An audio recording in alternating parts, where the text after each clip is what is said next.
These programs are beyond engaging because the material is real and the kids can tell that it's real. The kids know these stories were written by real kids like them. Have my stories be shown, that's a beautiful feeling. Like, it's beautiful. It's emotional as well.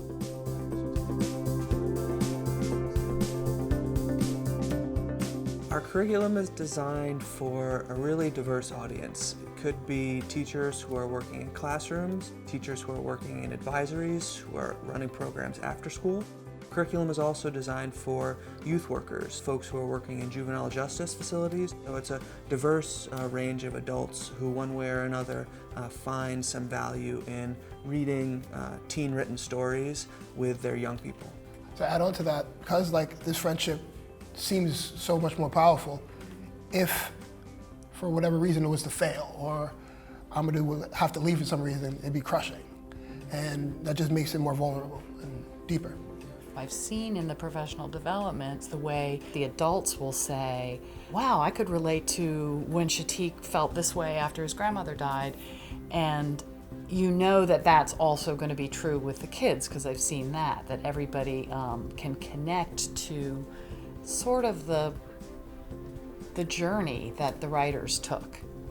I allow adults to experience the program as if they were a young person, and then enable them to reflect on that experience as a teacher, to really consider some of the constraints or some of the ways that they might adapt the curriculum to really meet their unique context and meet the unique needs of their kids. It's not just the stories and the questions. You have to understand how to run a group. How to run a group that's going to be dealing with really intense information and feelings. Your friend can come over and tell you to cheer up and keep on in life. Everything comes up. So the staff need to know how to handle that. So first off, what side of the board did you take it from? From how they help. So how friends help and how they help. What does it say? Friends support you if you're getting bullied and have your back. True. Beautiful thing about youth communications was that they were able to allow teens to write stories based on their lives, actual lives. And we can really see that they're thinking, oh my God, this happens to other people? I thought it was just me. One of my teachers handed me the magazine and was like, read this and tell me what do you think about it. And as I started to read, I was able to connect with one specific writer. When he spoke, I felt like he was exposing me. Before then, I didn't have many friendships because I didn't stay anywhere for long. Because of this, I've had trouble trusting people to stay in my life. Really has our young boys especially loving to read, loving to express themselves, and looking within themselves to see how can they grow and how can they develop and be the responsible human beings that we want them to be.